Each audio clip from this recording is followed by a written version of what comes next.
Hi hello everyone, welcome back to my YouTube channel. ಇವತ್ತಿನ ಈ ವಿಡಿಯೋದಲ್ಲಿ ಸರ್ವಂ ಮಾಯಾ ಮೂವಿಯ ರಿವ್ಯೂ ಮಾಡ್ತಾಯಿದ್ದೀನಿ.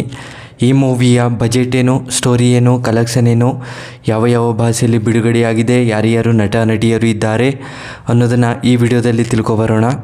ಅದಕ್ಕೂ ಮುಂಚೆ ನಮ್ಮ ಚಾನಲ್ಗೆ ಸಬ್ಸ್ಕ್ರೈಬ್ ಆಗಿಲ್ಲ ಅಂದರೆ ಸಬ್ಸ್ಕ್ರೈಬ್ ಮಾಡಿಕೊಂಡು ಕೆಳಗಡೆ ಕಾಣ್ತಿರೋ ಬೆಲ್ಲೈಕನ್ನು ಕ್ಲಿಕ್ ಮಾಡಿಕೊಳ್ಳಿ.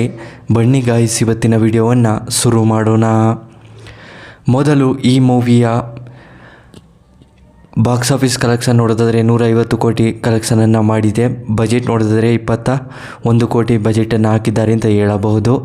ಹಾಗೆಯೇ ಈ ಮೂವಿಯ ಮೇನ್ ಲ್ಯಾಂಗ್ವೇಜ್ ಬಂದು ಮಲಯಾಳಂ ಆಗಿದೆ. ಹಿಂದಿಯಲ್ಲಿ ಡಬ್ಬ ಆಗಿದೆ ಅಷ್ಟೇ, ಇನ್ಯಾವುದೇ ಭಾಷೆಗಳಲ್ಲೂ ಡಬ್ಬ ಆಗಿಲ್ಲ ಅಂತ ಹೇಳಬಹುದು.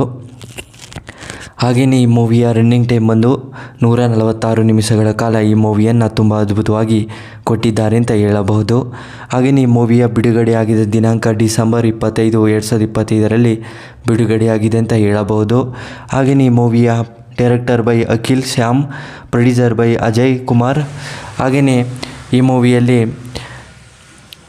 ಯಾರ್ಯಾರು ನಟ ನಟಿಯರು ಇದ್ದಾರೆ ಅನ್ನೋದನ್ನು ನೋಡೋದಾದರೆ ಮೊದಲು ನಿವಿನ್ ಪೊಳ್ಯ, ಹಾಗೆಯೇ ರಿಯಾಜ್ ಸಬಿ ಹಾಗೂ ಅಜು ವರ್ಗೇಶ್ ಹಾಗೂ ಜನಧನ, ಇನ್ನೂ ಹಲವಾರು ಆ್ಯಕ್ಟರ್ಸ್ಗಳು ಈ ಮೂವಿಯಲ್ಲಿ ನಟನೆ ಮಾಡಿದ್ದಾರೆ ಅಂತ ಹೇಳಬಹುದು.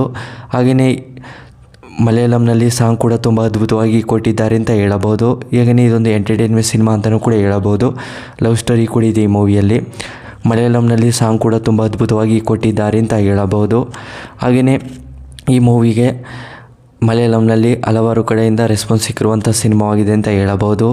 ಹಾಗೆಯೇ ಆಡಿಯನ್ಸ್ಗಳು ಕೂಡ ಸಿಕ್ಕಾಪಟ್ಟೆ ಇಷ್ಟಪಟ್ಟಿದ್ದಾರೆ. ಹಾಗೆಯೇ ಇದೊಂದು ಹಾರರ್ ಥ್ರಿಲ್ಲರ್ ಮೂವಿ ಅಂತಲೂ ಕೂಡ ಹೇಳಬಹುದು. ಹಾಗೆಯೇ ಈ ಮೂವಿಯ ಒಂದನೇ ಸ್ಟೋರಿ ಹೇಳೋದಾದರೆ, ವಿನಯ್ ಅನ್ನೋ ವ್ಯಕ್ತಿ ಇರ್ತಾರೆ. ವಿನಯ್ಗೆ ಅವರಿಗೆ ತಂದೆ ತಾಯಿ ಇರ್ತಾರೆ. ವಿನಯ್ ಒಂದು ಸ್ವಾಮೀಜಿ ಆಗಿರ್ತಾರೆ ಅಂತಲೇ ಹೇಳಬಹುದು. ಹಾಗೆಯೇ ದೇವಸ್ಥಾನದಲ್ಲಿ ಒಂದು ಪೂಜಾರಿ ಆಗಿರ್ತಾರೆ. ಹಾಗೆಯೇ ಅವ್ರ ತಂದೆ ತಾಯಿ ಹಾಗೆಯೇ ಅವ್ರ ಫ್ಯಾಮಿಲಿ ಎಲ್ಲ ಒಂದು ದೇವರದ ಒಂದು ದರ್ಶನಗಳನ್ನು ಮಾಡಿಕೊಂಡು ಅವರ ಒಂದು ದೇವಸ್ಥಾನವನ್ನು ಚೆನ್ನಾಗಿ ನೋಡ್ಕೊಂಡು ಹೋಗ್ತಾ ಇರ್ತಾರೆ.